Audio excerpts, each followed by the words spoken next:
Gracias. Bueno, buenas tardes a todos. Nos encontramos en el espacio de la práctica de cuarto año del profesorado en Historia. Hoy vamos a tener como invitados a los grupos de la profesora Laura Radetich de tercer año, que van a observar y hacer registro de observación de las clases que se dicten en el día de hoy. Estarán dando sus clases Pamela García, Valeria Leal y Michelle Miraglia. ¿Van en ese orden? Muy bien. Bueno, entonces, Pamela, somos todo oídos. Bueno, hola, buenas tardes, hola.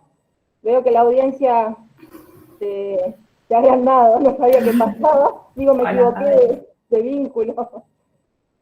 Pero bueno, buenísimo. Vamos a tener más gente entonces para que nos escuchen, para participar.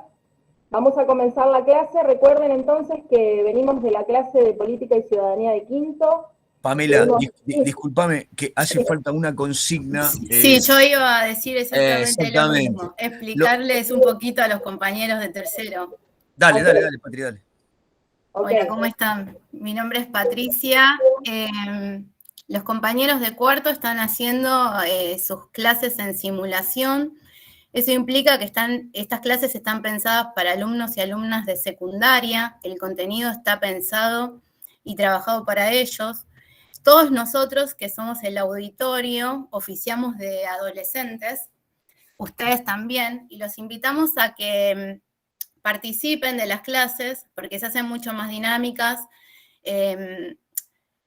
Los compañeros que están exponiendo van a realizar preguntas para que haya un intercambio, y les pedimos que por favor colaboren en esta clase de simulaciones, como si fueran alumnos de secundaria, que esa era una de las consignas. Es la parte más difícil de estas clases de simulación, porque cuesta un poco, pero bueno, los invitamos a que formen parte de estas clases. La profe Pamela ya dio su primera clase, y bueno, esta sería la segunda clase de simulación de Pamela, que trabaja con Alejandro en pareja pedagógica. Pero bueno, me parecía que era necesario que ustedes conozcan esta dinámica de trabajo y que, bueno, que sean activos en preguntar y en sacarse todas las dudas que tengan con respecto a las clases de los compañeros que van a exponer hoy. Así que, bueno, bienvenidos y bienvenidas a todos los compañeros de tercero. Pame, todo tuyo. Bueno, última consigna, 16:30 me voy a un concurso. Ajusten, si corto, mucho mejor. Bueno, entonces ya hicieron la introducción con respecto a la clase que estamos dando en el día de la fecha. Les recuerdo rápidamente, venimos hablando dentro de la materia de política y ciudadanía, de la unidad número 2, que es el Estado. Hicimos 2 clases ya con el profe Alejandro, así que hoy vamos a continuar con una tercera. Yo había mandado para una sugerencia, era ver un video acerca de la historia argentina. Estamos hablando ya del Estado argentino en la clase de hoy. Calculo que lo han visto, calculo que han hecho algún cuadro sinóptico, algún resumen, alguna anotación en su carpeta. Así que teniendo en base ese video, voy a presentar otro video para que podamos entonces comenzar, como dije, con la historia de la formación del Estado argentino.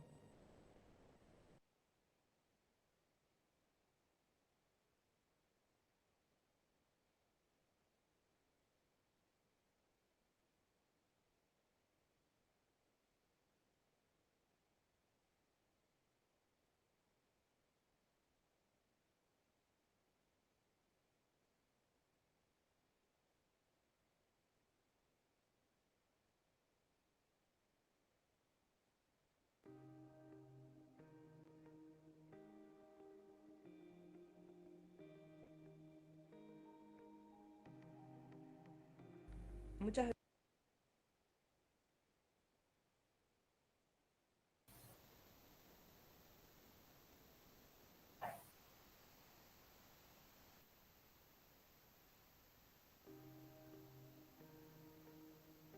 No se escucha aún, profe.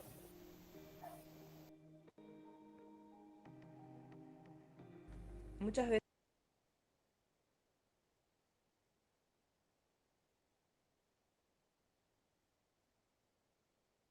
Esperen un segundito que en el comienzo no habla rápidamente la persona del video, ¿sí? Cualquier cosa, cuando ya empieza a cambiar la imagen, si ustedes ven que no se escucha, me lo dicen.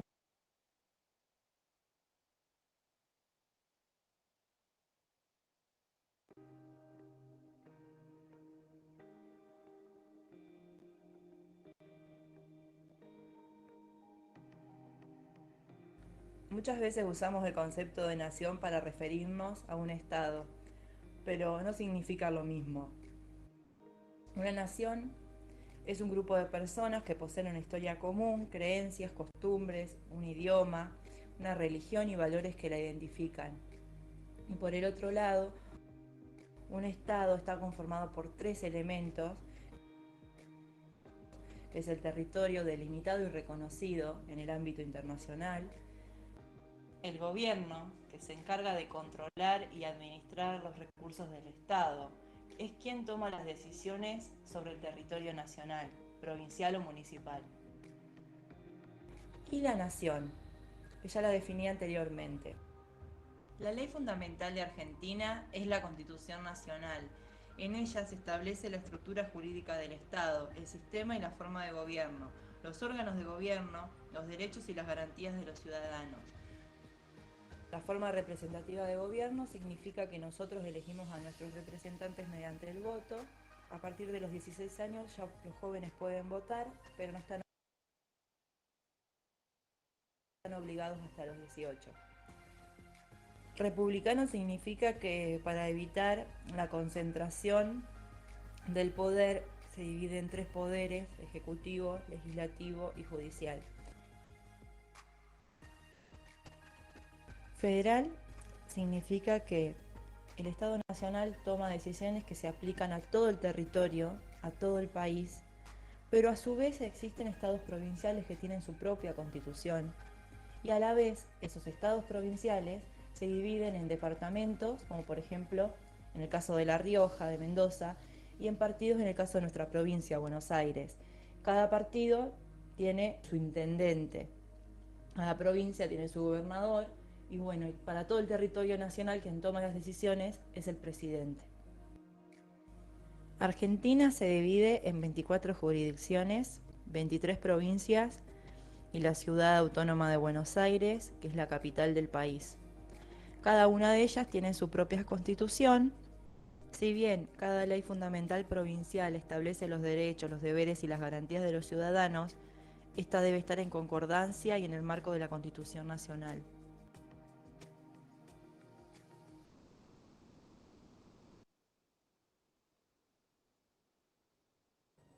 Bueno, chicos, yo sé que el video tal vez no se escuchaba muy bien, pero es el que encontré más apto para que podamos hacer una síntesis de los conceptos que veníamos viendo ya en las 2 clases anteriores y también con respecto al video que ustedes vieron.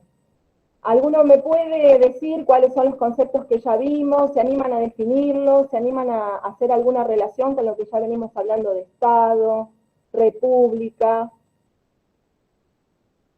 ¿Qué era el Estado? A ver, recuerden que hay varios significados de Estado, ¿sí? Pero podemos dar alguno en especial en el día de hoy, que hablamos principalmente del Estado argentino. ¿Quién se anima? Están muy tímidos hoy. A ver, vamos por otro lado. ¿Qué significa o qué les representa la palabra república?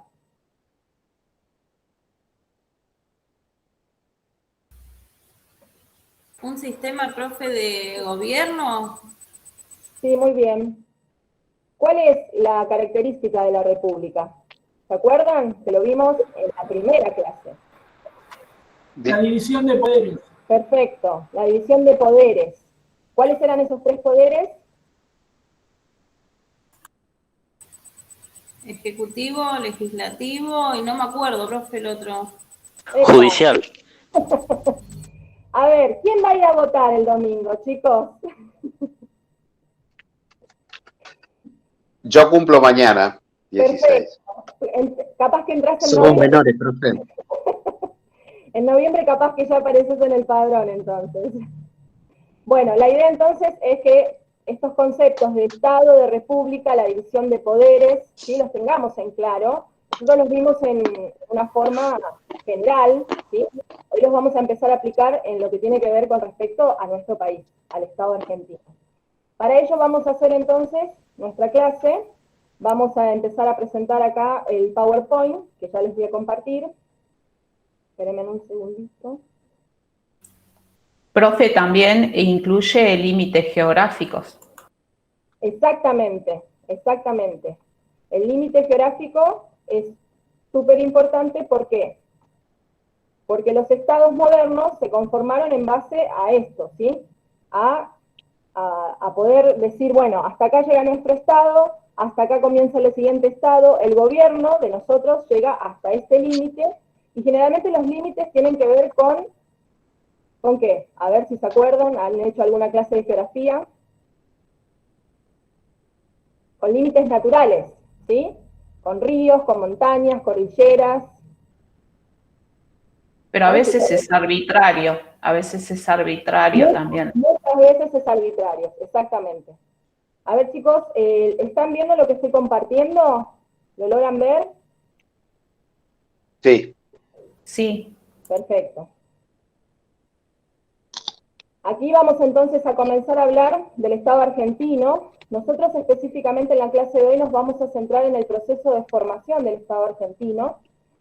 Y yo puse una fecha allí, que es 1853 a 1880.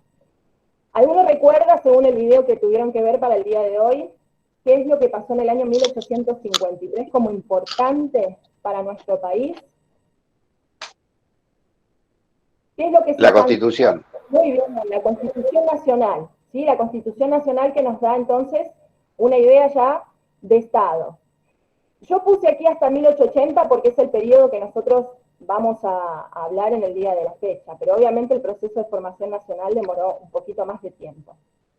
Con respecto al poder político, entonces, nosotros venimos hablando de la política, que el poder político se concentra en el Estado, ¿sí? La organización, es decir, el Estado, que regula las relaciones del conjunto de esta población. Establece y legitima un orden social. Para ello utiliza instrumentos como la ley, en este caso, la Constitución como primera medida, y las fuerzas de sus cuerpos armados. Cuando nosotros hablamos de orden social, estamos diciendo que en este periodo de 1853 a 1880, en nuestro país, lo que se intentó fue establecer un orden, ordenar, sistematizar. ¿A través de qué? A través de leyes, a través de esta fuerza de los cuerpos armados, de lo cual nosotros vamos a hablar hoy, y también a través de las instituciones. El objetivo entonces, ¿cuál es de este poder político? Monopolizar la fuerza del Estado para obligar a la sociedad a cumplir las normas jurídicas de alcance nacional. Cuando decimos alcance nacional estamos hablando del territorio, ¿sí? Justamente lo que venimos diciendo. El Estado tiene un territorio. ¿Cuál es el alcance nacional? Sus límites. Es decir, que estas normas jurídicas alcanzan a todo ese territorio. ¿Vamos bien hasta ahí? ¿Sí o no? Sí. ¿Sí? Sí, profe. Sí. Bueno, Sí, sí. yo lo que hice fue aquí, entonces, conceptualizar 3 ejes para que podamos comprender en esta clase el proceso de formación del Estado argentino. ¿Sí? Recuerden que no estamos en una clase de historia, estamos en una clase de política y ciudadanía. Si tenemos que hablar desde la historia, es mucho más largo el tema, tenemos que tener muchas más cosas a tener en cuenta, referencias, pero yo aquí lo que hice fue entonces conceptualizar el eje político-militar, que es el que nosotros vamos a hablar específicamente en esta primera parte, que tiene que ver con la hegemonía de Buenos Aires en cuanto al gobierno y la creación del Ejército Nacional. El segundo eje es el eje económico, que obviamente tiene mucha relevancia. En este momento es cuando se comienza a consolidar el modelo agroexportador dentro de una economía capitalista. Pero este eje lo vamos a desarrollar en otro momento, ¿sí? En otra clase. Y el tercer eje que me interesa en el día de la fecha es el eje social, que tiene que ver con esto de la identidad nacional, las escuelas, las instituciones civiles que se fueron formando, y un tema que vamos a terminar la clase de hoy, que es el tema de la inmigración. Entonces, teniendo en cuenta el primer eje, el aspecto político, dijimos que la Constitución Nacional de 1853 fue la ley fundamental, ¿sí? Fue la que va a dar la base de nuestro Estado-Nación. Luego vamos a nombrar las presidencias. ¿Alguno se anima a leer el segundo punto que dice primeras presidencias? Leo, profe, si quieren. Bueno. Bartolomé Mitre, 1862-1868, Domingo Faustino Sarmiento, 1868-1874, y Nicolás Avellaneda, 1874-1880. Muy bien. ¿Querés seguir leyendo el tercer punto? Bueno, creación del Ejército Nacional, 1864. Unificación del Ejército Profesional. Delimitación del territorio.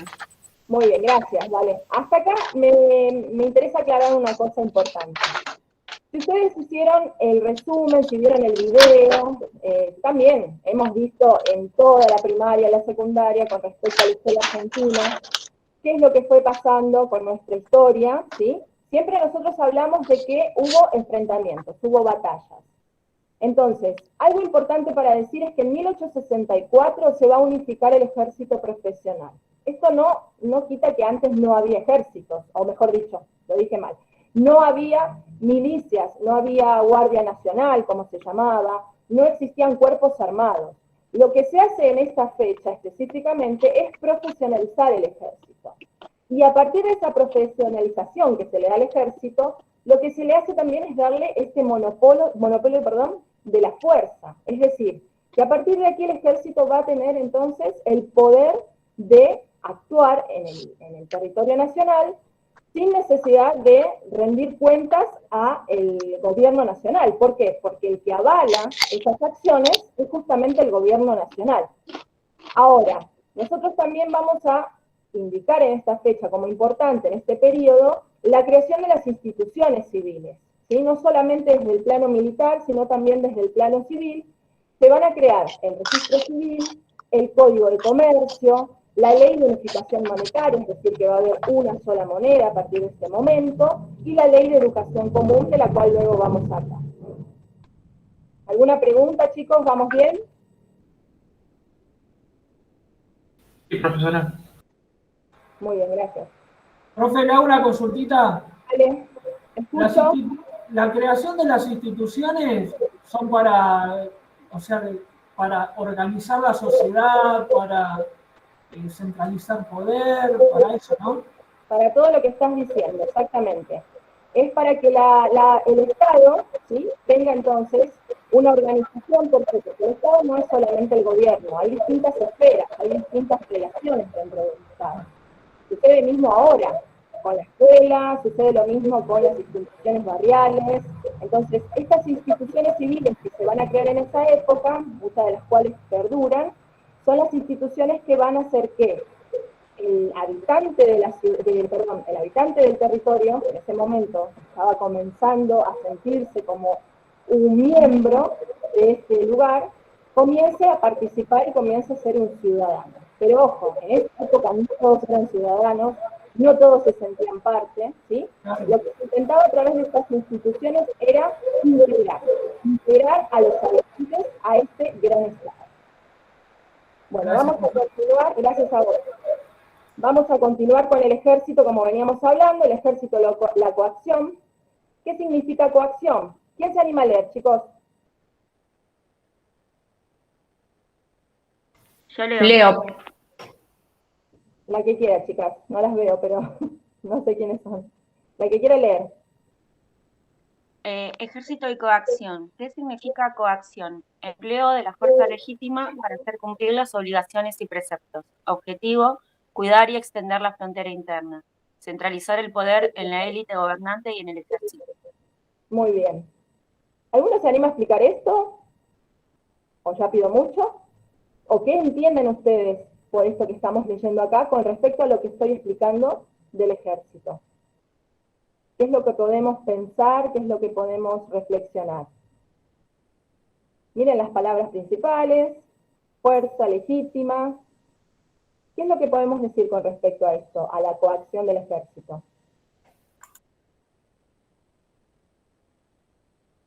Legitimar significa poder que por intermedio de la fuerza. Exacto. La fuerza. Y la fuerza muchas veces, ¿cómo se da? ¿De qué forma? Por medio de Y las 30, armas y la coacción claro, de los individuos. Exacto. La fuerza como... hubo 30 años de guerra civil para llegar a esto. Claro, muy bien. El uso de las armas para mantener controlada la población y mantener la concentración del poder en un sector determinado de la sociedad. Muy completo, exactamente, ¿sí? Es decir que estas armas, esta violencia es la que se va a ejercer para mantener esta coacción. Esto fue parte del proceso que nosotros venimos hablando, parte importante del proceso en el cual el ejército entonces va a tomar un papel más que importante. Aquí nosotros tenemos un mapa del territorio argentino hacia 1870, 1880, en donde se puede ver cómo ya se va configurando las provincias actuales y los que llamamos territorios nacionales, ¿sí? ¿Que pertenecen a quién? Si se llaman territorios nacionales. A los indígenas, muchos pertenecían. Exacto. A la nación. A la nación. Lo que vos me decís, Lucía, ¿no? Lucía, ¿fuiste? Sí. Lucía, cuando vos me decís que pertenecen a los indígenas, tenés totalmente la razón, porque mismo el mapa lo está diciendo, dominio indígena. Pero al llamarlo, al darle el nombre, la nomenclatura de territorio nacional, ¿quién es entonces el que está nombrando de esa forma? Como dijo Carlos, La es nación, claro, el Estado, la nación. Y a partir de ese nombramiento, ¿a quién pertenecen entonces estos territorios? Sí, ahí está. A la nación. Plurinacionales. A la nación. ¿Alguien habló por allá atrás que no escuché bien? ¿Alguien hizo un comentario? Sí, que hay estados que son plurinacionales, que reconocen a los pueblos nativos, digamos. Por ejemplo, Bolivia. Sí, pero nosotros tenemos que pensar que en el año 1870, 1880, este tipo de concepto de plurinacional no se asociaba a los conceptos de indígenas, se asociaba ¿a qué? A un estado, ¿sí? A los estados modernos. Es decir, que estas personas que vivían aquí tenían que amoldarse al estado moderno, ¿sí? No al revés.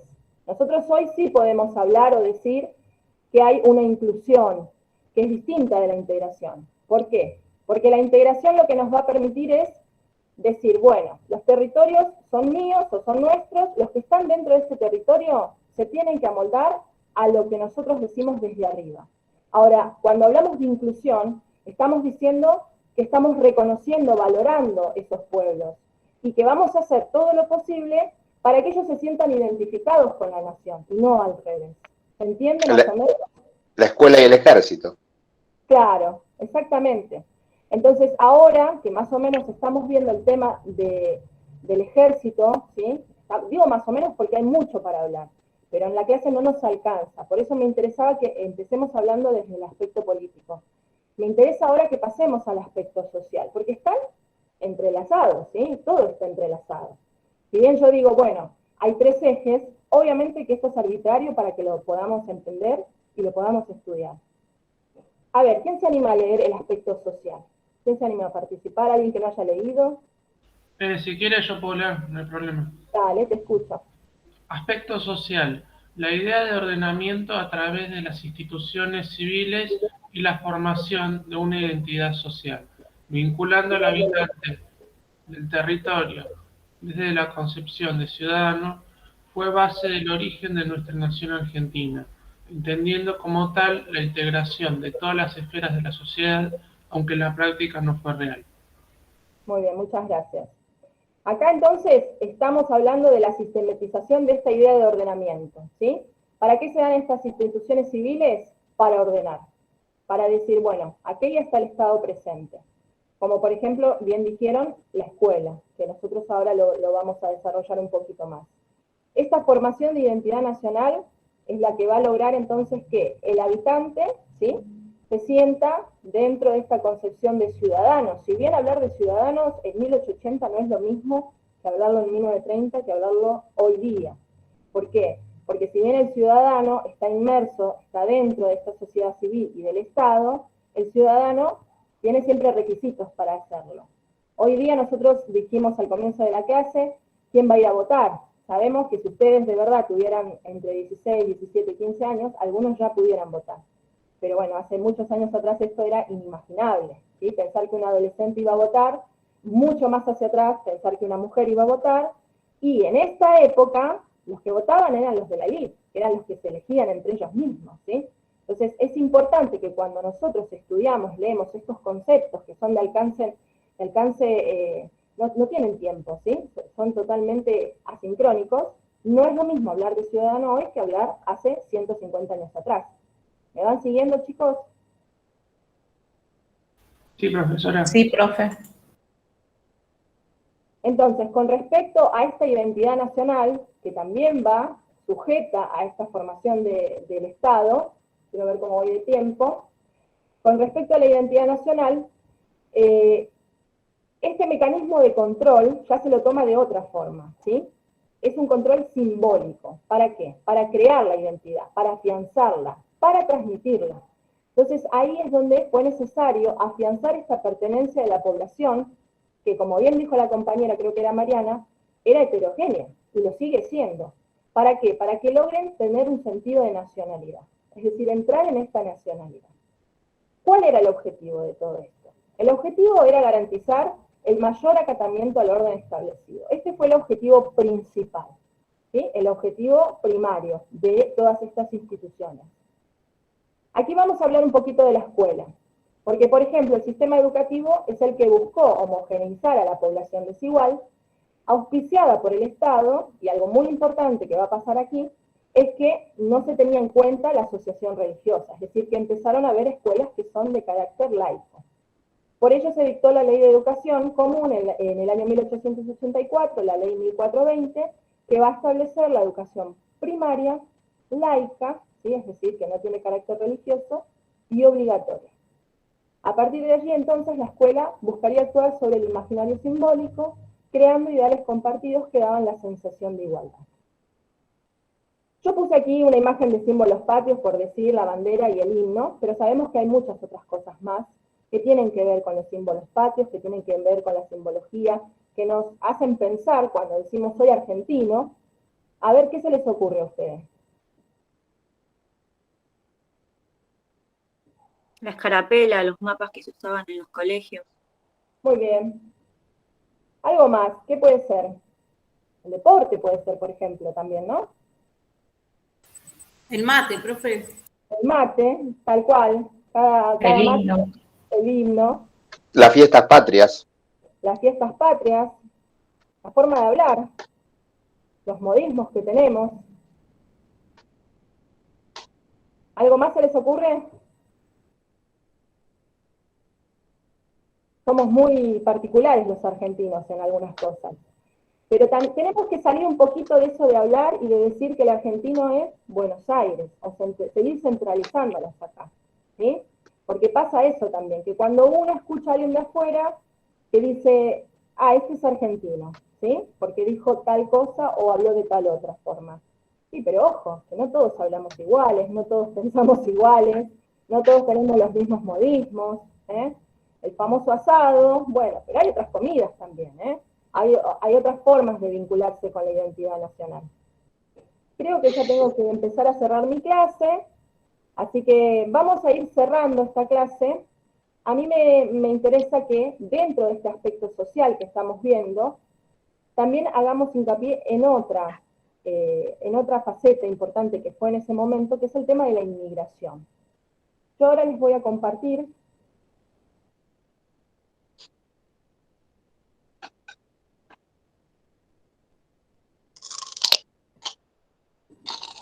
¿quién está comiendo por ahí que se escucha?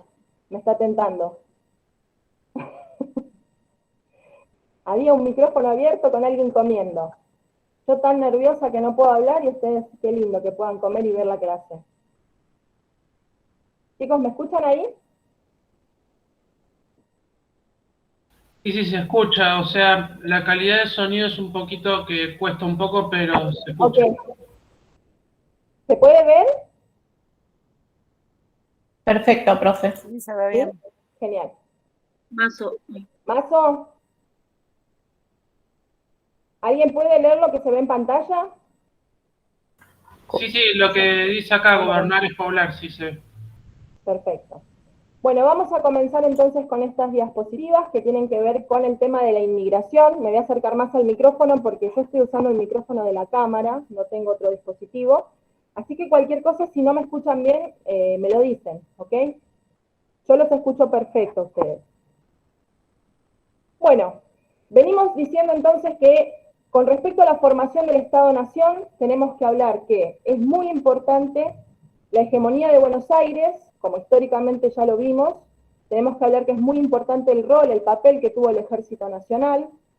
Y dentro del aspecto social estuvimos hablando de las instituciones que fueron creadas para afianzar esta identidad nacional, pero hubo un fenómeno que se dio en estos momentos, que fue el tema de la inmigración llegada desde Europa. Juan Bautista Alberdi fue uno de los pensadores más importantes del siglo XIX. Él, a través de esta frase, gobernar es poblar, no solamente hablaba de poblamiento físico, sino que estaba hablando también de la instrucción, de esta integración que venimos diciendo, que era muy importante para la época. Pero esta inmigración en general lo que tuvo como referencia fue que era una mano de obra, ¿sí? Era gente para trabajar, lisa y llanamente hablando. Nosotros estamos hablando de la situación de la segunda mitad del siglo XIX. ¿Cuál es la situación? El territorio. El territorio, poca población, es un territorio extenso, tiene grandes grupos de indígenas, como ustedes estuvieron viendo en el mapa, y gauchos, que es este prototipo social, que después va a pasar a ser una especie de héroe en la literatura, pero durante mucho tiempo fue una persona, no digo una persona, perdón, un personaje totalmente vapuleado y totalmente discriminado. ¿Qué es lo que pasa entonces? En este momento el objetivo era la expansión de las fronteras, ¿sí? Llegar, que esta política dominante, estos sectores políticos dominantes, llegaran a todo el alcance nacional, mediante las campañas militares. Con respecto a las campañas militares, tenemos mucho para hablar, pero bueno, yo después les voy a mandar un material que tiene que ver con respecto a las campañas militares, principalmente la que realizó el que era presidente en ese momento, que fue Julio Argentino Roca. No me quiero explayar mucho porque si no nos vamos un poco del tema. ¿Cuál es el tema? El tema es la inmigración. El Estado se hace presente, va a intervenir activamente fomentando la llegada de estos extranjeros. Son inmigrantes europeos que van a provenir de zonas menos desarrolladas. Italia, España, Rusia, Portugal, Francia, Alemania, Suiza, Gales. ¿Sí? Algunos de los países de donde más vinieron estos contingentes. Y el objetivo. ¿Quién lee el objetivo, por favor? ¿Alguien puede leer? El objetivo, fuerzas de trabajo, no como propietario de tierras. Exacto, ¿sí? Fuerza de trabajo, ¿sí? Entonces, esto es importante aclarar. ¿Por qué? Porque si bien hubo colonias agrícolas y había un sistema de arrendamiento, acá ellos venían a trabajar. Y también es importante decir que vinieron con ideas también que vinieron a plasmarse en este territorio, algo que esta generación del 80 no pensaba que iba a suceder, pensaba que simplemente iban a trabajar y acatar órdenes y amoldarse a este estado que estaban haciendo. Aquí tenemos entonces algunas fotografías, imágenes que tienen que ver con los inmigrantes desembarcando en el puerto de Buenos Aires, y aquí se hace presente el Estado a través de las leyes, a través de la primera colonia agrícola en Santa Fe, en Colonia Esperanza, en el año 1856, se va a crear una Comisión Central de Inmigración en el año 1869, en el año 1876 se crea la Ley de Inmigración y Colonización, y yo lo que les voy a mostrar ahora es imágenes del Hotel de Inmigrantes. ¿Escucharon hablar del Hotel de los Inmigrantes? Sí, profe. ¿Alguno sabe dónde está ubicado? Cerca del puerto. Cerca del puerto, ¿del puerto? El puerto de Buenos Aires, de los porteños. Muy bien, pero ojo que Buenos Aires tuvo 3 puertos. Claro. ¿Cuál de ellos? En Retiro. El Puerto Nuevo. Exacto, en Retiro, en Puerto Nuevo, ¿sí? Al final del Puerto Madero. Así que aquellos que les interese pueden visitarlo porque ya está habilitado, es un lugar que se utiliza acá, tienen las fotos, las imágenes antiguas de cómo era el lugar cuando recibía a estos contingentes, y esta es la imagen actual. Yo quiero cerrar la clase hablando entonces de este lugar, que tiene mucho que ver con la historia de los inmigrantes, no solo de Buenos Aires. Imaginémonos que Buenos Aires es el puerto, pero es el puerto de entrada. Después, como dijimos, las colonias agrícolas se establecieron por toda la Pampa, principalmente en la provincia de Santa Fe. Entonces, a mí lo que me interesa es que nos quedemos con esa imagen del puerto de los del Hotel de los Inmigrantes, y que la actividad que yo les voy a mandar de tarea tenga que ver con esto. Porque si bien aquí nosotros no somos tal vez descendientes directos de esos primeros inmigrantes, sí por ahí algún tatarabuelo, bisabuelo, también tenemos muchas familias, muchos amigos que provienen de otros países limítrofes, que provienen de provincias, ¿sí? Tenemos que hacer una especie de trabajo de introspección, que es lo que me interesaría. Porque el tema de los inmigrantes no es un tema antiguo, es un tema actual. Es un tema que todavía nos llega, ¿sí? Yo, por ejemplo, soy Pamela García, así que mis abuelos o bisabuelos o no sé qué, todavía no lo hice el trabajo, pero ya lo voy a hacer, provienen de España, ¿sí? Provenían de España. Y aquí, por los apellidos que veo, también. Entonces, hay mucha gente que ha desembarcado de los barcos, otros que no, que cruzaron, vinieron, se trasladaron. Tenemos amigos que tal vez vienen de otras comunidades chinas, comunidades japonesas, ¿sí? Entonces la idea es que esta clase nos haga pensar un poquito acerca del Estado, pero desde la idea de nación, desde la idea del sentido, ¿sí? De esa nacionalidad. Porque es una idea que nosotros tenemos que ir fomentando, trasladando en el tiempo, afianzando y muchas veces también modificando. Entonces es un trabajo libre para que ustedes puedan hacer. Después yo les voy a mandar en el Classroom en algunos minutitos y que puedan investigar acerca del Hotel de Inmigrantes, porque es algo muy, muy interesante para hacer también. Así que bueno, creo que estoy bien con el tiempo. Muchas gracias chicos por escucharme a todos. Nos vemos en la siguiente clase en donde ya vamos a hablar con el profe Alejandro que está por ahí, vamos a hablar del Estado argentino, pero ya cuando este Estado ya no es un Estado de derechos, cuando hay vulneración de estos derechos que tanto luchamos por lograr, ¿sí? Por lograr afianzar. Así que bueno, muchas gracias a todos y dejo en mano de los compañeros. Gracias, profe. Gracias, Pame. Los García me parece, Pame, que remiten a los Sancho, a los reyes Sanchos Garcés de Navarra. Eso es siglo noveno, décimo. Ahí. Muy antiguos somos. Sí, terriblemente, terriblemente. Bueno, ¿quién sigue entonces ahora? ¿Michelle? No. ¿Valeria? ¿Quién es? Sí, yo creo. Adelante, Vale. Bueno. Hola, buenas tardes a todos. ¿Cómo están? Buenas tardes.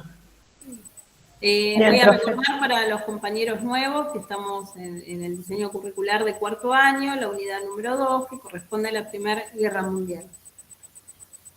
Perdón. Bueno, vamos a iniciar con un video muy cortito que corresponde a la película Sin Novedades en el Frente, basada, bueno, en una novela, y esta película es llevada a cabo por un norteamericano, ¿sí?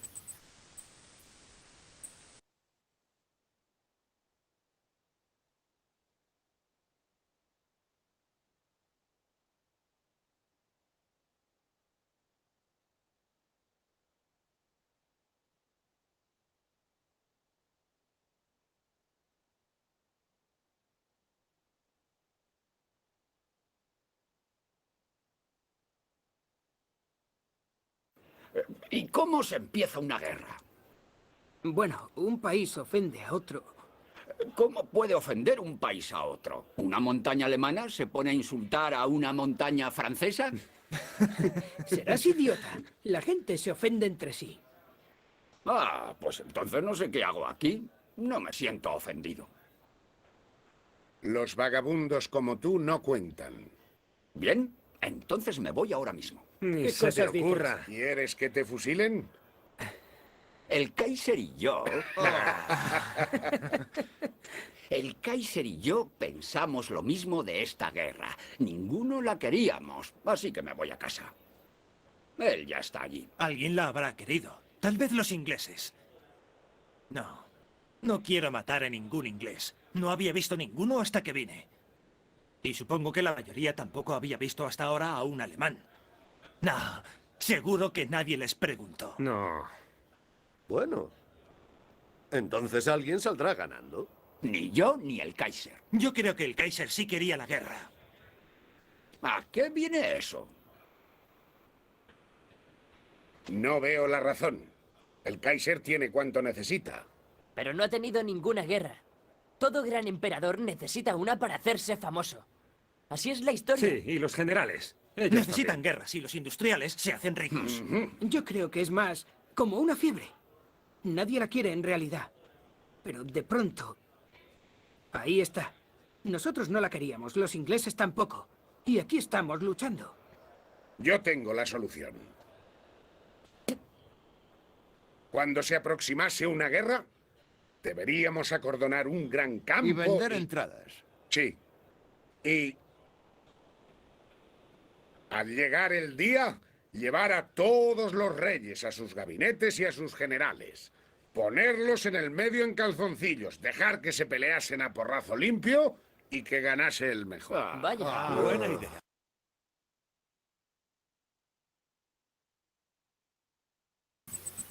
Bueno, ¿qué les pareció? ¿De qué estaban hablando estos soldados?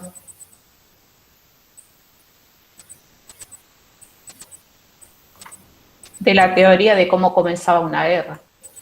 Ok, ¿y qué pensamos nosotros de cómo puede comenzar una guerra, o sobre todo en ese momento, ¿no? ¿Cuáles eran los factores que estuvimos viendo que daba lugar al inicio de la guerra?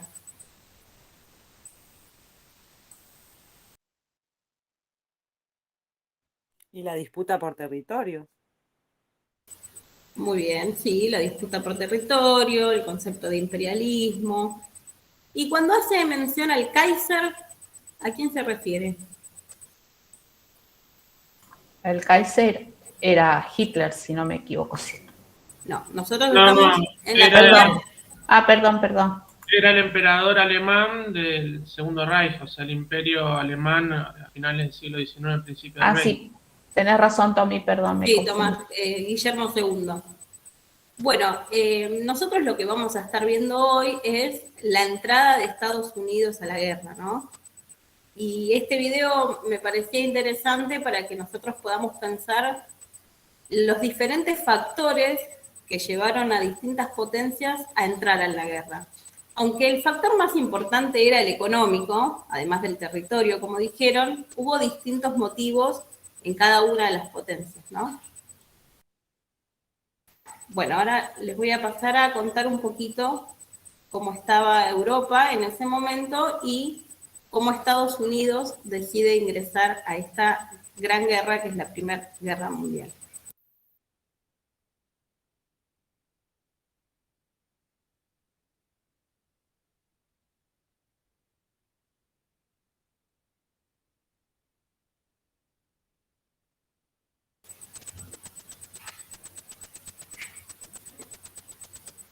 ¿Están viendo ahí? Sí, se ve bien. Sí, se ve. Sí, se ve, pero... Bueno, perfecto.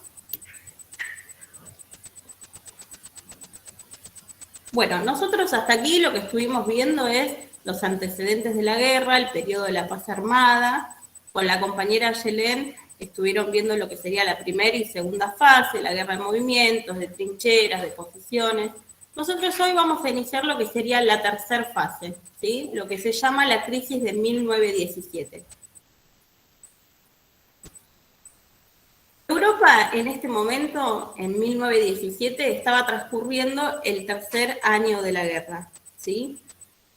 ¿Qué traía estos 3 años? Recuerden que pensaron que iba a ser una guerra corta y fue una guerra de 4 años. Entonces, lógicamente lo que había era un agotamiento en los estados, en los ejércitos, un hartazgo, había escasez de comida, había hambre.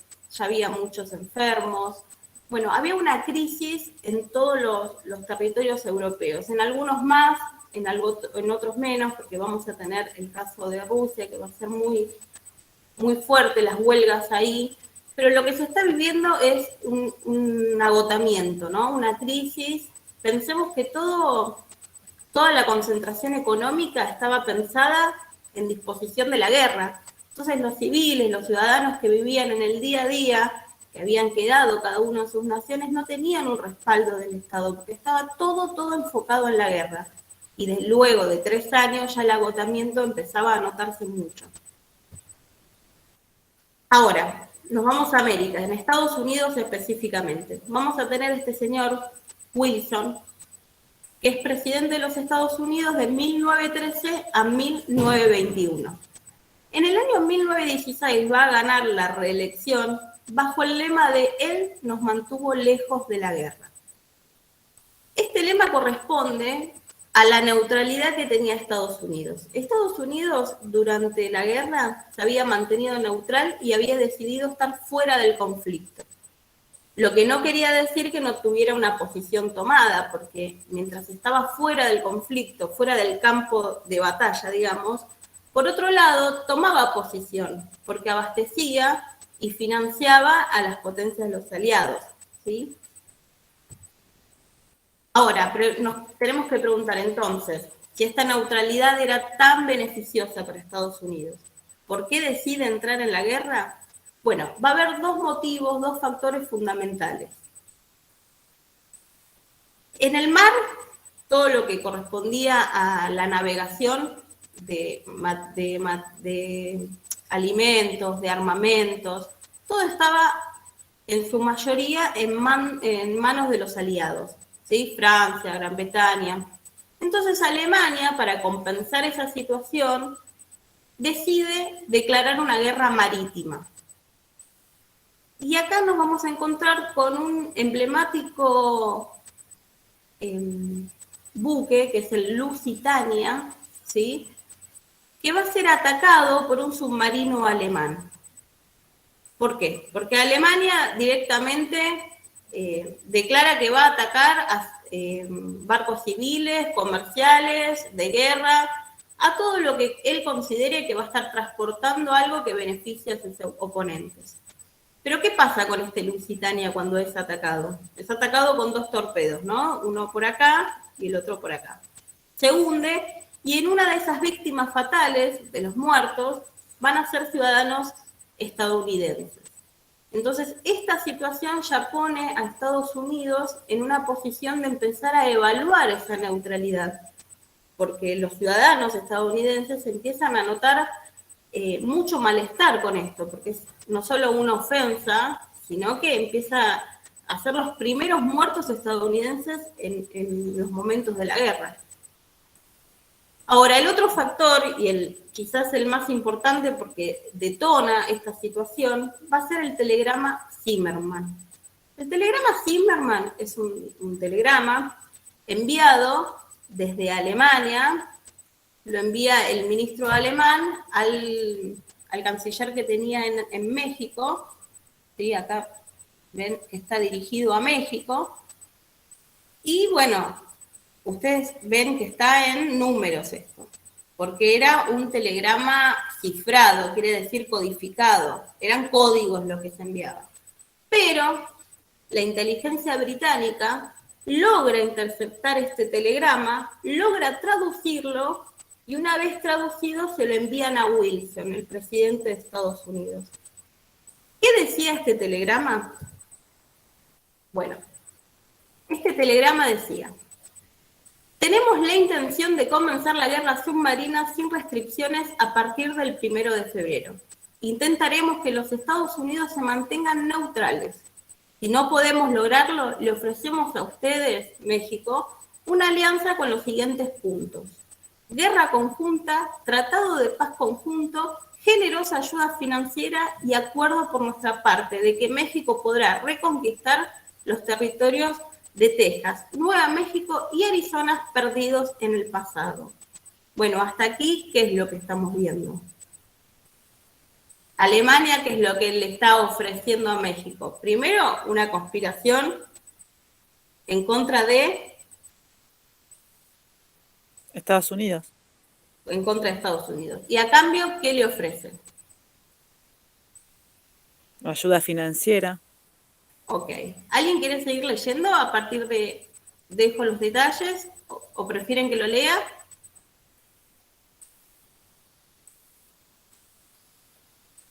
Bueno, lo sigo leyendo. Dejo los detalles a su excelencia. Comuníquenle esto al presidente en el más absoluto secreto. Tan pronto como la declaración de guerra contra Estados Unidos sea lo seguro, y sugiéranle que invite inmediatamente por iniciativa propia a Japón para unirse y que haga de intermediario entre nosotros y Japón.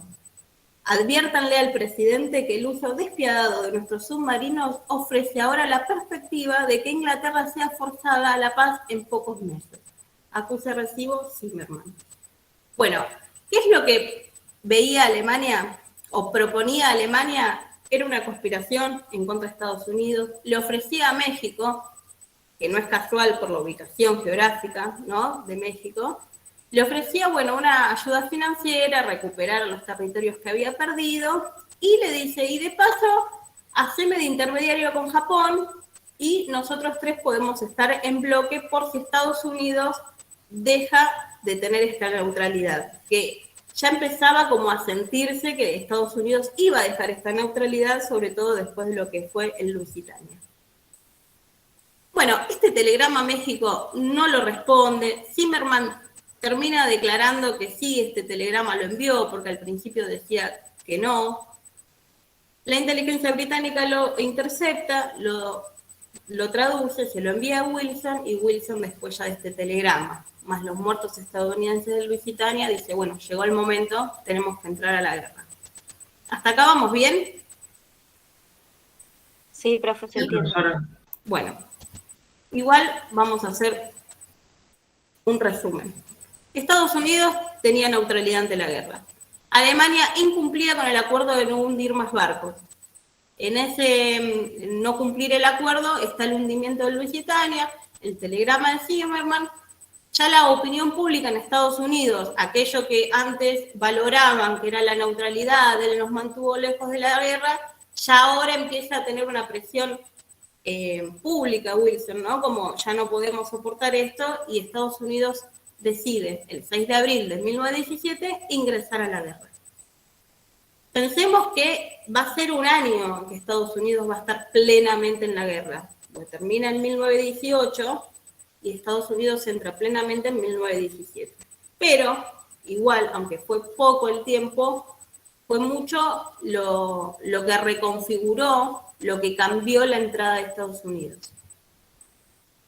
Como que, bueno, el apoyo principalmente a Francia e Inglaterra fue clave en esta nueva reconfiguración bélica. ¿Por qué? Dijimos que estaban cansados, agotados, llegan soldados nuevos, son como aires nuevos, ¿no? Una fortaleza a este periodo que ya estaba totalmente debilitado. Por otro lado, hay algo muy importante que van a ver igual con la profesora Yelén en la clase siguiente, que va a ser la Revolución Rusa. La Revolución Rusa lo que va a dar como consecuencia, una de las más importantes, es que decide retirarse de la guerra. Al retirarse de la guerra, Alemania va a concentrar todas sus fuerzas en el frente occidental. Entonces eso le va a dar como una cierta ventaja a Alemania. Pero la entrada de Estados Unidos a favor de la Entente o de los aliados va a equilibrar esa balanza que se había inclinado un poquito más a favor de Alemania. Profe, ¿por qué se retira Rusia? Bueno, es un proceso complejo, pero lo que está pasando en Rusia es la revolución rusa a mano de los bolcheviques. Entonces, como hay una revolución y necesitan plantear nuevas políticas, entienden que en un territorio de paz va a ser más fácil configurar una nueva política. Pero eso igual lo van a ver la clase que viene en profundidad, porque la Revolución Rusa merece una explicación más profunda. Pero básicamente lo que nos interesa a nosotros es que la decisión de Rusia de retirarse hace que Alemania pueda concentrar más sus frentes. Bueno, estamos en 1918, llegando al final de la guerra. Alemania entiende que con la entrada de Estados Unidos y la unificación de todos los aliados está en problemas y decide hacer una ofensiva, ¿no? Sobre todo sobre el lado de Francia. Dijimos que Rusia, al retirarse, permite que Alemania pueda concentrar en toda la parte occidental sus frentes. Ahora, la entrada de Estados Unidos apoyando a los aliados y al poder estar más dispersos, bueno, estaban tan concentrados como los alemanes, estaban, no sé si llegan a ver las líneas azules, más dispersos, hacen una contraofensiva, lo que provoca Alemania termina como acorralado, ¿no? Termina sin salida, digamos. Bueno, y en esta Alemania sin salida, entendiendo de que estaban en condiciones de inferioridad, porque del lado del frente eran, primero que muchos más, después estaban más dispersos, ¿no? Los podían acorralar por muchos más frentes, y Alemania estaba como más concentrado, entiende de que ya no se puede seguir. A esto se le suma lo que veníamos hablando. Muchas bajas, mucho cansancio, a Alemania no le están llegando provisiones, ni alimentos. Bueno, toda esa situación hace que el jefe del Estado Mayor alemán recomiende la firma del armisticio. ¿Alguien sabe qué es un armisticio? ¿Qué significa?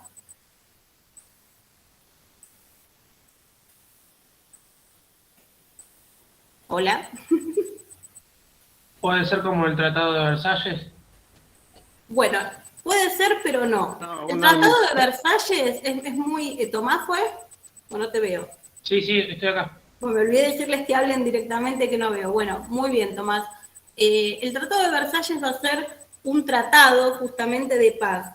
Lo que proponen los tratados son como convenios más duraderos, ¿no? El armisticio va a ser como una decisión provisoria de suspender todo lo que es el ataque, tanto aéreo, marítimo o terreno. ¿Sí? Es una suspensión provisoria por el momento, que es firmado en Francia. Es muy interesante porque se firma en un vagón de tren, en la que van a estar, bueno, todos los representantes de los aliados y el oponente alemán, que es el que, en esta situación, el que más necesita, ¿no?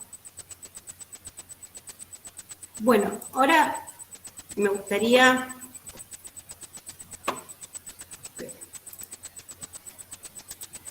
que veamos, es un video también muy cortito, pero es para ponerle un poco de voz a lo que significó el armisticio, ¿no? Aunque sea provisorio, aunque después vinieron otros tratados, aunque el fin de la guerra parecía tan lejano, y con todo esto que venimos hablando, del cansancio, del hambre, lo que significó este día para un soldado.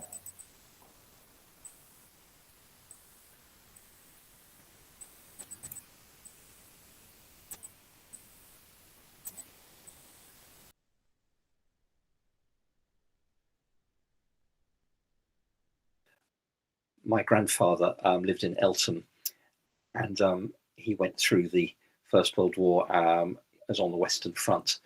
And although he never really spoke about his experiences, he was my most direct connection with that war, sort of great unspoken war. And he died in 1972. We found a couple of diaries he'd written on the front. 1918. He actually records every day right up to the end of the war that year in 1918, and he's saying, "The day of reprieve. My God, how grateful I am that I've been spared to see this day." Played in the Place Bethune in the morning, and at 11 o'clock played the Marseillaise to the cheering crowd. And over here, he's got his birthday on the 17th, but it's still horrible. He's still having to do band practice. And it says, "What a birthday, cold and wretched, a damn disgrace to treat men like this. My own day." And and he's still practicing in his band later on. But then the next day, look at this. It's Christmas and it's all time to go home.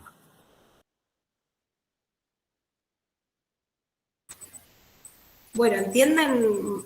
El videíto es un nieto que encuentra los registros de su abuelo y empieza... De París a Londres, de Australia a Estados Unidos, la alegría está...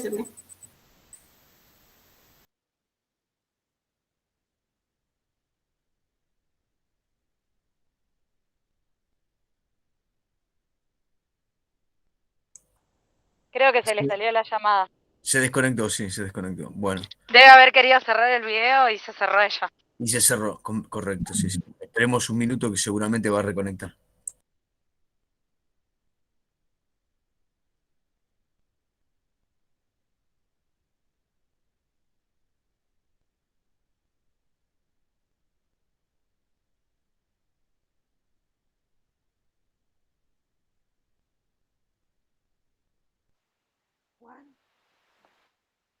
Juan, ¿se escucha? Sí, Silvia. Sí, Silvia. Bien. ¿Ese telegrama fue reconocido por Alemania? Sí. Yo te respondo, Silvia, porque yo soy la compañera pedagógica de Vale. Alemania lo envía porque ya como que estaba todo bastante caldeado el asunto, entonces se la veía venir. Lo que no veía venir es la intervención, pero como que cuando estuvo la intervención y se puso la guerra, no fue como que en algún momento le dijeron a Alemania, che, Alemania, ¿vos hiciste esto? O sea, nunca le preguntaron. Se me apagó la computadora, me dijo, basta, por hoy, basta. Silvia había preguntado si el telegrama Zimmermann fue reconocido por Alemania, y yo le estaba explicando que como que nunca se le preguntó a Alemania si el telegrama, o sea, no es que fueron y le dijeron, ¿vos hiciste esto? Sino que simplemente estalló la guerra con Estados Unidos. No. Zimmermann igual lo termina reconociendo. Al principio dice que no, que dice deben haber sido una conspiración de otros para que vos, Estados Unidos, creas que yo, pero lo termina reconociendo porque, bueno, el Servicio de Inteligencia británico puede confirmar que ese telegrama es real, entonces Zimmermann en una conferencia de prensa lo termina reconociendo, pero dice que sus intenciones no eran esas, sino que tenía que ver con otras intenciones, pero bueno, no importa. Ya para el momento Wilson ya tenía casi decidido, ya estaba en el Congreso decidiendo si entrar a la guerra o no, pero sí, termina reconociendo que el telegrama es enviado.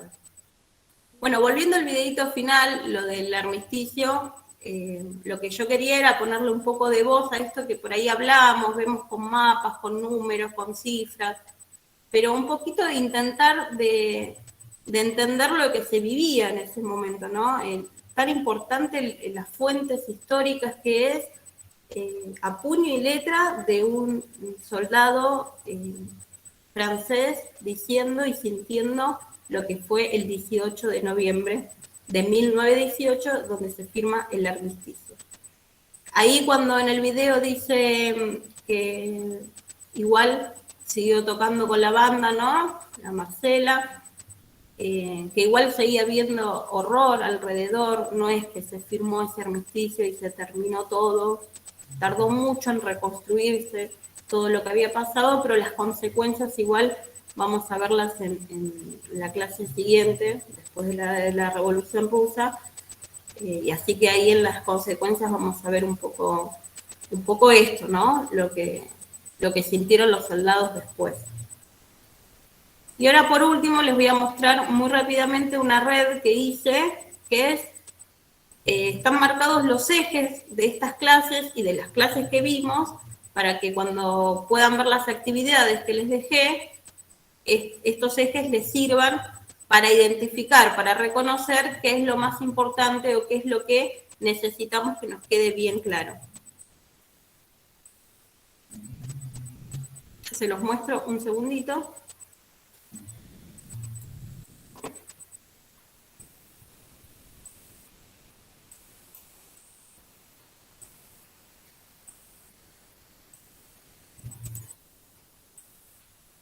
¿Lo ven? Sí. Sí, profe, se ve. Sí, se ve. Bueno, Sí, profe, se ve.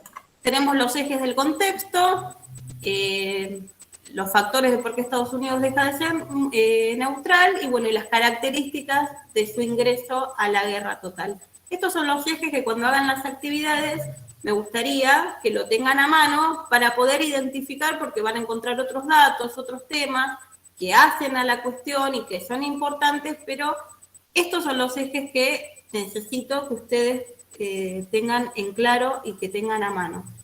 ¿Sí? Bueno, ¿qué les pareció? Sobre todo... Yo te quiero preguntar algo. Sí. Marsella, Bueno, ¿qué es? es ¿Qué es una localización, algo? No, es el himno francés en Marsellesa. Marsella. Sí, que después estuvo suspendido por un tiempo porque tendía como a invitar a la guerra, porque después si quieren buscar la letra tiene como frases muy, bueno, marchando con honor. Así que sí, es que los soldados, porque hay algo que tenemos que pensar, que no todos los soldados eran marinos o preparados para la guerra, ¿no? Había artistas, músicos, y bueno, en los momentos que podían para soportar seguramente esos momentos, tocaban sus instrumentos y este video es cortito, pero después en YouTube, si lo quieren buscar, está el video completo del nieto de este soldado que contaba que muchas veces el abuelo en esas anotaciones, en esa agenda que tenía, decía que para aliviarse del frío, del hambre, la música era lo que lo ayudaba a llevar esos días. Así que bueno, por favor después vean las actividades, no esperen mucho para enviármelas, porque me gustaría corregirlas y que después la podamos compartir en común. La clase que viene con la profesora van a ver Revolución Rusa. Así que si el finde no tienen nada que hacer o quieren leerse algo, bueno, empiecen a chusmear un poco lo de la Revolución Rusa, si pueden la clase que viene verlo bien con la profe. Gracias por Una cosa que voy, Gracias, profe. antes de que termines, una Dale. cosa que quiero decir es que hoy vamos a ver Revolución Rusa en una clase sola, porque con la profe Vale consideramos que es un tema súper importante para que entiendan, ¿sí?, cómo después se van a desarrollar otras cosas. Segunda Guerra Mundial, el desarrollo en sí de todo lo que viene después de esta Primera Guerra Mundial. Por eso lo hacemos en una clase única. Bueno. Gracias, Valeria. No de nada, buen fin de. Gracias, profe. Bien, le damos paso a Michelle. Hola, buenas tardes a todos. ¿Se me escucha bien? Sí, profe. Sí, profe.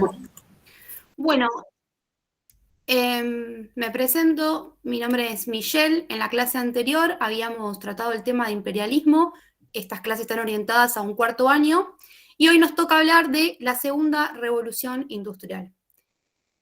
Como estamos cortos de tiempo, ustedes ya deberían recordar cómo fue todo el proceso de la primera revolución, pero para hacer un repasito les dejé subido en el Classroom un cuadro comparativo entre las características principales de la primera y de la segunda revolución.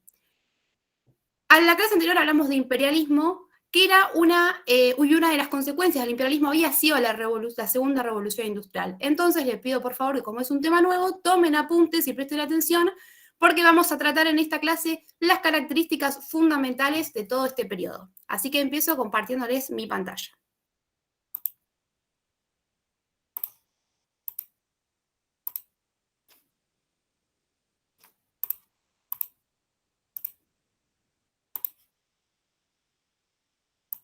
Aguárdenme un segundo que lo tengo abierto de otro lado.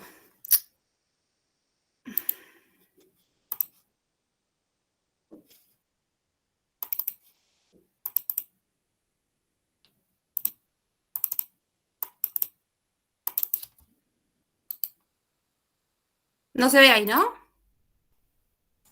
No. No, profe. Profe Michelle, vos estás en el Classroom del instituto, ¿no es cierto? Sí. No, tenés que salir, a mí me pasó. Tenés que salir y ponerte en el antiguo Classroom. No, entré normal. Lo que pasa es que no me reconoce la pestaña que tengo abierto. No sé bien por qué. Voy a cerrar esto y lo abro de nuevo.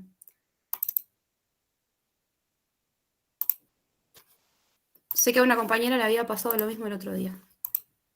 Por ahí lo que se tiene que hacer es el Sí, botón a que mí. dice presentar ahora. Y se da clic ahí y ahí directamente lo que haya en la pantalla te aparece. ¿Ahí está? Sí, ahí está, Ah, está, bueno.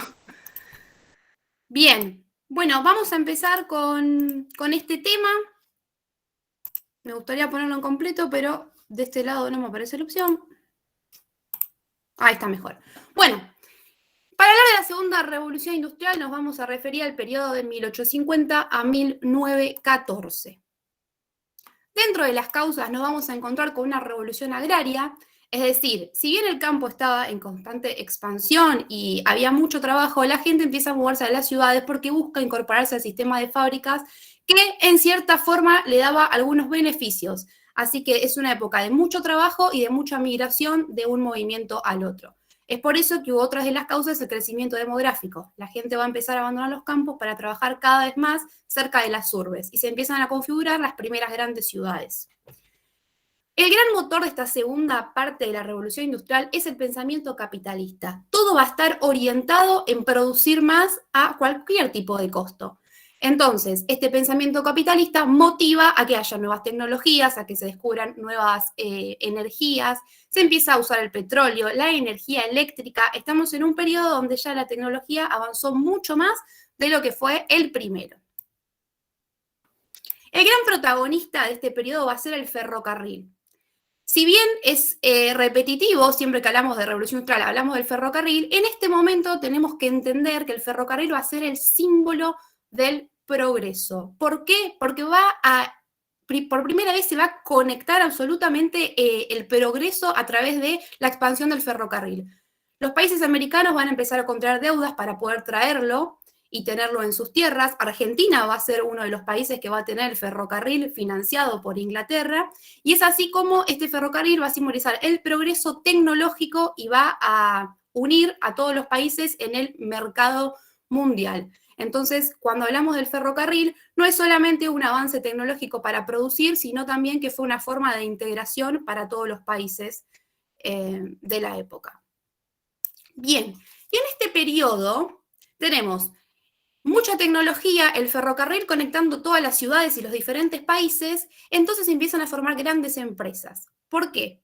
Porque los dueños de las fábricas anteriormente tenían un grupo mucho más reducido. Ahora, por la lógica capitalista, quieren producir cada vez más, quieren tener mejores y más máquinas y ya no pueden financiar todo ese costo solo.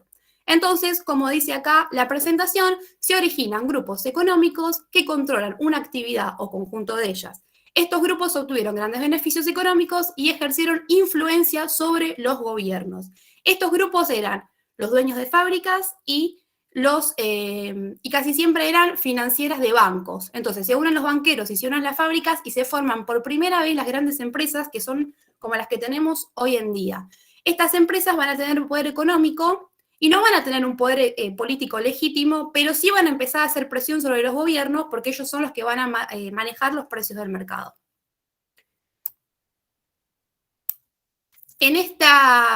Al cambiar tanto la economía y haber tanta migración, la diferencia de clases empieza a ser un poquito más diferenciada.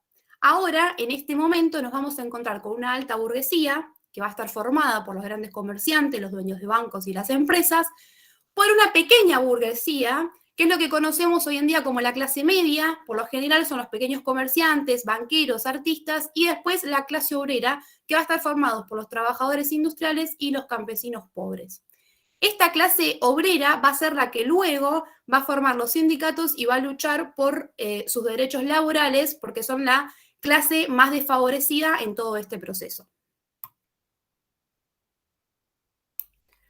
Muy bien, ¿qué pasa? Tenemos el mundo conectado, el ferrocarril avanzando y necesitamos organizar el trabajo, no solo adentro de las fábricas, no solo dividir las tareas, sino también a nivel mundial, y se forma la División Internacional del Trabajo. Entonces, mientras los países industrializados van a producir productos y exportarlos, los países no industrializados van a tener que ser los proveedores de materias primas. Más adelante vamos a discutir si esta división fue beneficiosa o no. Por ahora nos vamos a quedar con esta marcada diferencia donde cada uno va a tener un rol fundamental. Unos exportan materias primas y los otros que tienen el capital la producen y exportan productos. Esto también es parte de la ideología capitalista. Ya acá no había mucha opción. Los países no podían elegir qué rol cumplir. Se determinó así, cada uno tenía su posición y si no se sumaba a eso, se empobrecía aún más. Y es así como nace la sociedad de consumo también, que es lo que hoy en día tenemos. Hoy en día es común ir caminando y encontrarnos en los shoppings llenos de publicidades y negocios por todos lados. Bueno, el auge de la sociedad de consumo comienza con la segunda revolución industrial. Nos vamos a encontrar con que las clases bajas empiezan a ser parte del mercado por primera vez, empiezan a adquirir productos que ya no son solo alimentos, sino también ropa, cosas para la casa y demás. Y así nace la publicidad. El pensamiento capitalista avanza de nuevo, no solo sobre tener una mayor cantidad de ventas a través de la publicidad, sino también avanza inconscientemente sobre la gente que cada vez tiene esa necesidad de consumir. Acá les puse dos fotitos de los pósters de esa época. Por ejemplo, están las máquinas de coser Singer, que seguramente las conocen, todas nuestras abuelas tuvieron una, y una publicidad de las pastillas aspirina, que en este periodo hubo mucho auge de la medicina y eso también mejoró mucho la calidad de vida. Hay una característica fundamental de estos póster y es que hay mucho dibujo y muy representativo, porque hay un alto analfabetismo en esa época. La gente no sabía leer, entonces la publicidad tenía que ser totalmente explícita para que se entienda lo que se estaba comunicando. Más adelante vamos a hacer un análisis de la publicidad, porque no era lo mismo la publicidad para la clase obrera que para la burguesía. Los carteles tenían otro tipo de desigualdad. Esta se me repitió. Bueno, sigamos. Bien, entonces, para entender la segunda revolución industrial, tenemos que tener en cuenta que se empezaron a solicitar préstamos por primera vez y que empiezan las grandes deudas de los países menos desarrollados. Que a partir de ahí tenemos una gran sociedad de consumo y esta lógica capitalista se mete cada vez más y la gente quiere comprar y quiere consumir y se siente en desventaja si no lo tiene.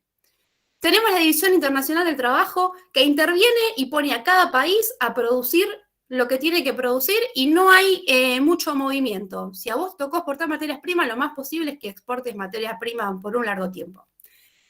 El capitalismo sigue avanzando. El capitalismo es un concepto que lo vamos a ver más adelante un poco más desarrollado, pero más o menos lo conocemos porque hoy en día vivimos en una sociedad capitalista, que es esto de siempre va sobreviviendo el más apto y es una puja y siempre va a haber desigualdad, entonces está muy forjado esto con la revolución industrial, la lógica capitalista. El ferrocarril como eje fundamental del progreso y las nuevas clases sociales, que es el proletariado y la burguesía. Muy bien, ¿se entendió hasta acá más o menos las características fundamentales? Sí, profesora. Buenísimo. Bueno, de todo esto van a nacer grandes inventos que hasta el día de hoy disfrutamos y que marcaron también un gran cambio muy importante. Tenemos la electricidad, van a aparecer las primeras bombillas de luz, aparecen los aviones, que en ese momento eran más avionetas, pero aparecen los primeros prototipos de aviones, que obviamente va a acortar los tiempos de conexiones entre países. Tenemos el ferrocarril expandiéndose por el mundo. Se va a crear el primer auto, que también en la próxima clase vamos a ver cómo se manejó todo eso, porque es muy interesante. Y tenemos el primer teléfono, que es ese que vemos, que después fue evolucionando, pero en esta época tenemos la máquina de escribir, el telégrafo, el teléfono. Todos estos inventos son fundamentales y vienen desde allí. Es por eso que me pareció muy importante poder explicar las características fundamentales, porque hoy en día muchas consecuencias de la revolución es lo que tenemos hoy. Entonces, en conclusión, la revolución industrial sienta las bases de nuestro sistema productivo actual y en gran medida de la organización social y económica. De ahí viene su gran relevancia e importancia histórica. Teniendo en cuenta toda esta explicación, yo les propongo hacer una actividad que se la voy a subir al Classroom, pero se las voy a explicar para que sepan. La idea es que nosotros más o menos somos 30, que se dividan en grupos de 15 alumnos cada uno, y unos representen a los empresarios de las fábricas y otros representen a los obreros. Quiero que hagan una investigación acerca de cuáles eran los fundamentos que tenían los empresarios y cuáles eran los fundamentos de los obreros, y en la próxima clase vamos a armar un debate a ver quién tiene más razón y qué postura pueden tomar ustedes entonces de la revolución industrial. Para cerrar la clase que viene, también les pido en la consigna que me digan si esta revolución se terminó. ¿Qué opinan ustedes? ¿Cómo estamos viviendo hoy con los avances tecnológicos? La segunda revolución industrial, ¿es la última revolución que tenemos? ¿Qué opinan? ¿O esa revolución sigue? No, sigue la tecnológica, profe. Claro, cada día más. En los 90, cuando empiezan a aparecer las computadoras y todo, es como un proceso inacabado de progreso tecnológico que cada vez se va aumentando un poco más. ¿Y qué piensan? ¿Puede haber una nueva revolución? ¿Puede haber otro periodo más que sea así, no sé, con la robótica, con las nuevas formas de holograma? ¿Piensan que puede haber otro tipo de revolución tan grande como fue la industrial? Yo creo que sí, que aparte se está hablando de que una cosa de las revoluciones industriales que hubo, y esta es como una revolución digital, que encima además de ser continua es cada vez más acelerada, porque antes tenían que pasar años para que se dieran cambios significativos, y hoy si uno se levanta todos los días y se fija en las noticias todos los días, va a ver que todos los días surgen descubrimientos nuevos, todo el tiempo se están haciendo avances acelerados en la tecnología, hay como una revolución digital continua y cada vez más acelerada ahora. Tal Totalmente, cual. además, incluso hasta en lo que es lo económico, ¿no? Los bitcoins y distintas monedas que son, digamos, virtuales, no están físicamente directamente, así que, bueno, eso también va marcando un poco esta nueva revolución que se puede dar, o que se está dando, y ¿no? entender este proceso que pasó hace tanto tiempo y conectarlo con la realidad nos hace ver que nosotros también estamos siendo parte de un periodo histórico que futuramente otros chicos van a tener que estudiar, porque esta revolución está en constante cambio, crecimiento, y siempre aparecen cosas nuevas. Así que, bueno, espero la clase que viene que podamos trabajar con este trabajito donde cada uno puede tomar su postura. La idea es que se forme un debate lindo, yo voy a estar ahí como intermediaria, y que cada uno pueda tomar su postura. Hay un debate histórico muy grande de que si la revolución industrial sirvió o no sirvió, si fue necesaria, así que estaría bueno que lo podamos charlar y que ustedes también vayan entendiendo cómo la historia nos afecta en la actualidad. En el Classroom le voy a dejar un texto de respaldo de lo que expliqué, la clase y la presentación y el cuadro comparativo con la primera revolución industrial para que tengan bien en claro cómo fueron los periodos. Muchísimas gracias por escucharme y nos vemos la clase que viene. Gracias, profe. Gracias, profesor. Bueno, gracias, Michelle. En relación a lo último que decía Michelle, ya salimos, estamos hablando ahora, todos somos del nivel superior. Hay un historiador israelí que no creo que lo usen en ninguna cátedra, a lo mejor sí, que se llama Yuval Harari. Y yo leí 2 textos de él. Hay uno que es fantástico, de animales a dioses, que tranquilamente se puede usar para estudiar prehistoria.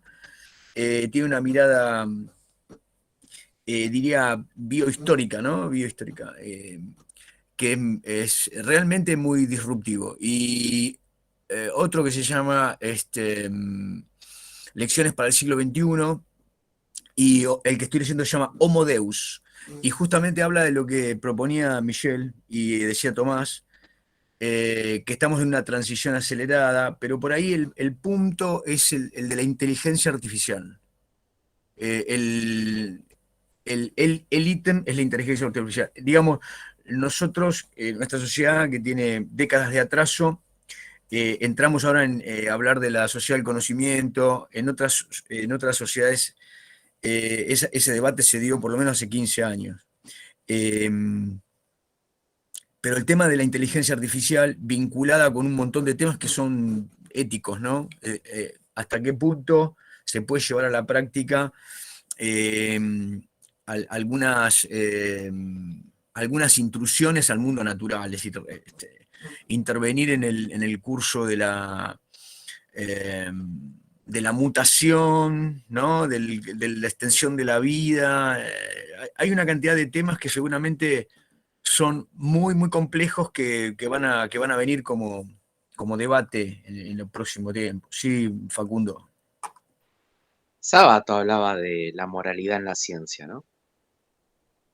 Sí, pero me parece que sábado, sí, sí, podemos hablar de ética desde siempre, la epistemología, digamos, pero uno habla de la energía nuclear y dice, bueno, la podemos usar para matar o para sanar o para producir energía, etc. Lo que estamos hablando acá me parece que ya es la ciencia avanzando sobre los límites de lo que podíamos pensar hace un tiempo como ciencia ficción, ¿no? Bueno, en general siempre pasa así, ¿no? La ciencia ficción plantea cosas que la teletransportación, por ejemplo, y una cantidad de cuestiones, la mecánica cuántica, todos esos temas, ya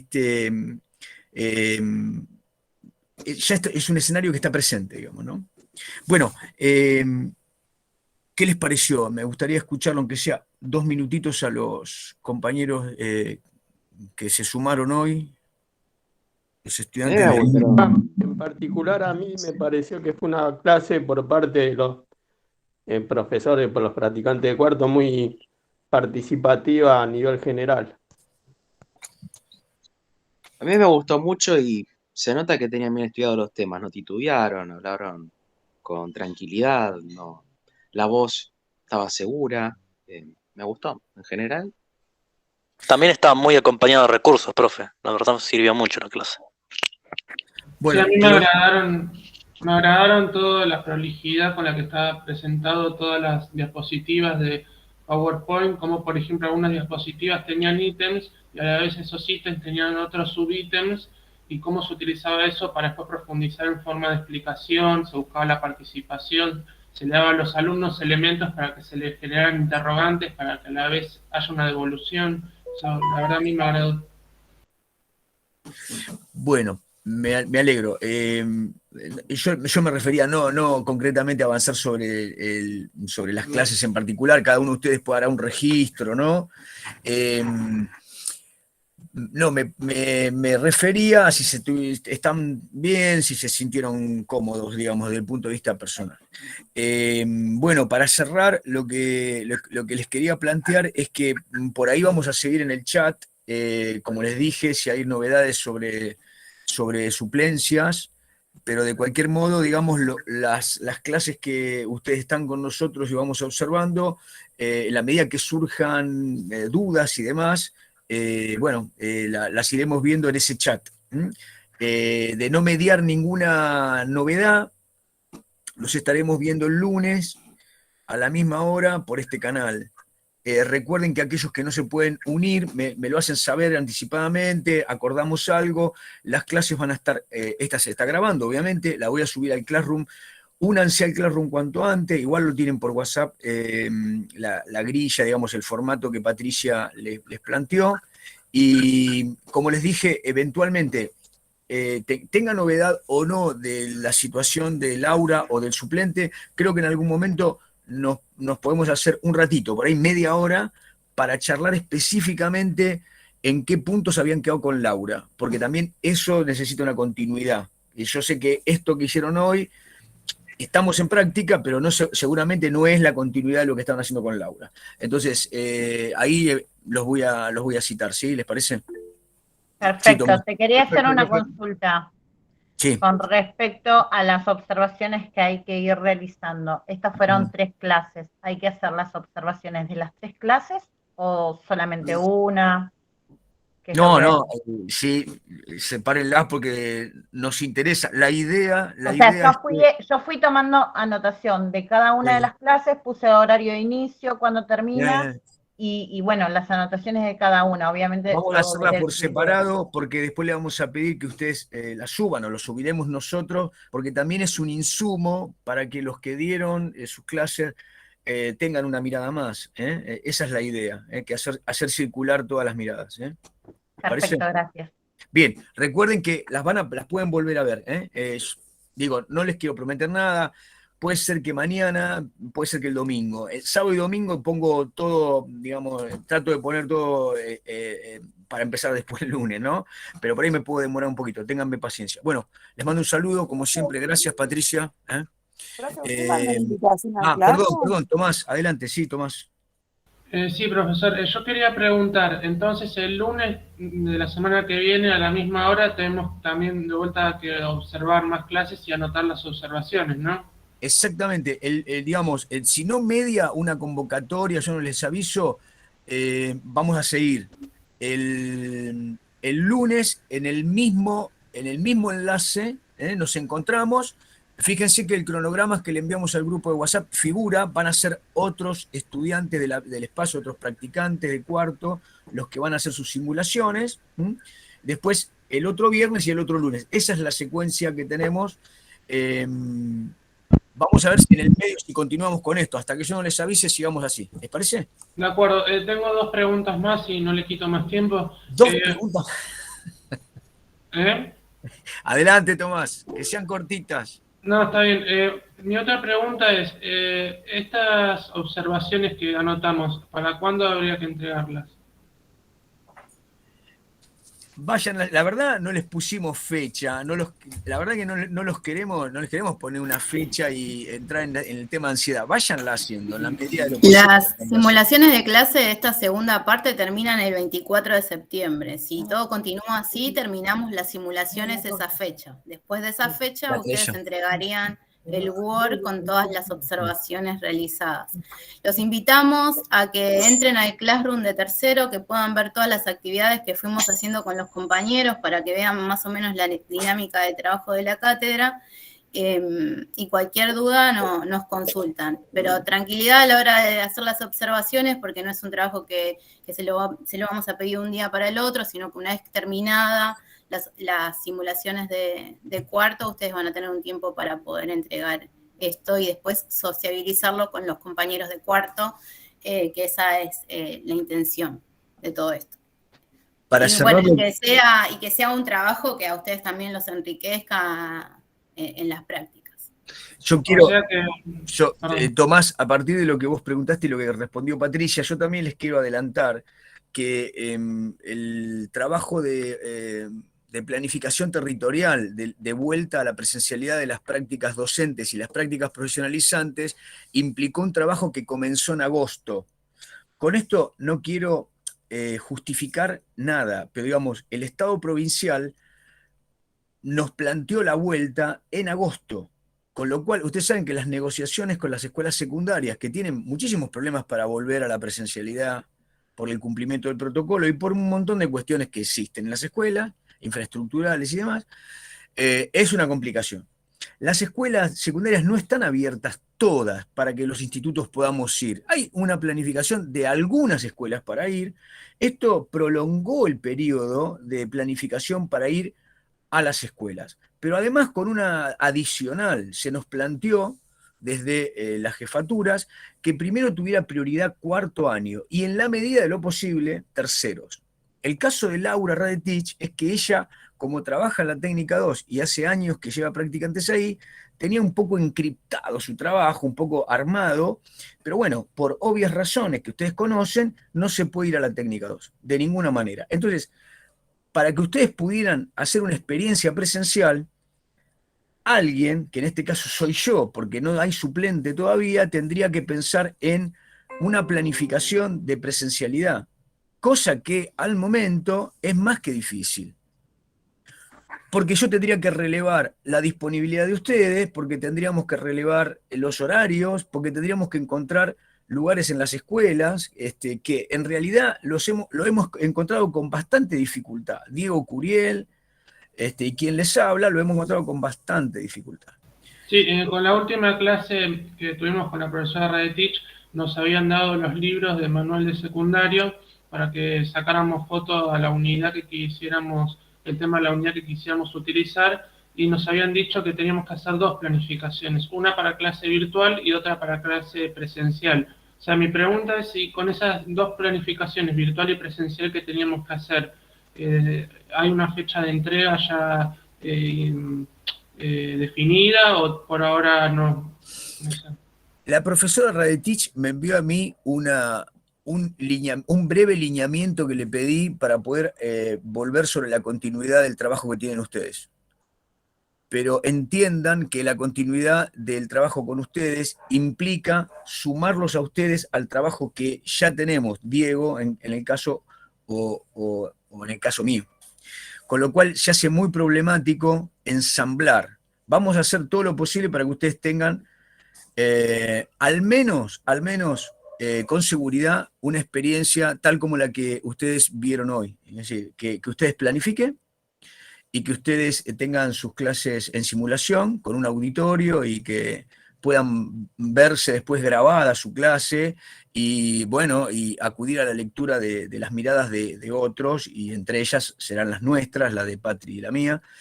Y bueno, esta es la experiencia posible al día de hoy. Si se abre la posibilidad de que ustedes tengan una práctica presencial, porque llega un suplente que efectivamente tiene más disponibilidad y que puede supervisar la presencia de ustedes en todas las escuelas, ¿entienden, no? Es decir, tanto Diego Curiel como yo, que junto con Laura somos los 3 profesores de práctica de tercero y cuarto, tenemos nuestra disponibilidad saturada. De hecho, muchos de los que dieron hoy, en breve les tendré que dar las posibilidades para hacer la práctica presencial. Me refiero a cuarto, ¿no? Así que bueno, en este marco está la situación, Tomás, así que yo no te quiero responder hoy sobre lo que vos me planteás, porque lo que me estás planteando hoy casi es una novedad. Lo que me planteó Laura lo vamos a charlar junto con lo que ustedes tienen en alguna, esas que le dije, media hora, una hora, cuando nos juntemos específicamente con ustedes. Sí, Cintia.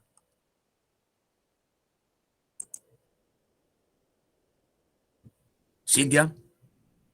Javier. Hola, sí. Sí. Que como usted dijo que nos veíamos el lunes, y quería saber yo si las clases que nosotros vamos a participar van a ser los lunes y los viernes o es por el lunes que viene. No, por ahora, por eso, hasta que no exista novedad entre lo que me mandó Laura y lo que ustedes me están planteando y que yo tenga disponibilidad de trabajo con ustedes, quedamos en el encuentro que yo ya tengo programado. Es decir, lo tengo en agenda, ¿entienden? Si ustedes se pueden sumar, sería, me parece lo ideal, aunque el que no se pueda sumar por fuerza mayor, tiene la clase grabada e igual puede hacer un registro y eventualmente plantearlo como un informe, ¿se entiende? Sí, y otra cosa, a mí no me llegó la invitación al Classroom. La mandé al grupo de WhatsApp. Lee el último texto que envié, donde está el enlace, ahí está el código. Sí, Javier. Sí, que yo no estoy en el grupo de WhatsApp para poder ingresar también al Classroom. Bueno, algún compañero que mande al grupo el contacto de Javier y yo le reenvío esos textos que son importantes. ¿Puede ser? ¿Puede ser? ¿Me lo pueden mandar? ¿Alguien tiene tu contacto, Javier? No. Pues yo me reintegré este año y solo tengo el contacto de Tomás, de Tommy, o sea, un compañero que sí está en el grupo. Puedo comunicarme con él, que hoy no asistió. Bueno, a través de Tomás, manda el contacto de Javier al grupo que hicimos, de ustedes. De acuerdo, Javier, mandame un mensaje y así te agendo directamente y se lo manda al profesor. Bueno, gente, que tengan un buen fin de semana. Sí, Javier, ¿qué más? Quería apagar el micrófono y me equivoqué. ¿Algo más? No. ¿Listo? Bueno, gente, les mando un abrazo virtual. Que nos vemos. Profesor, yo hoy le mandé el contacto de Jonathan para que lo vea. Chao, profe. Chao, gracias por todo.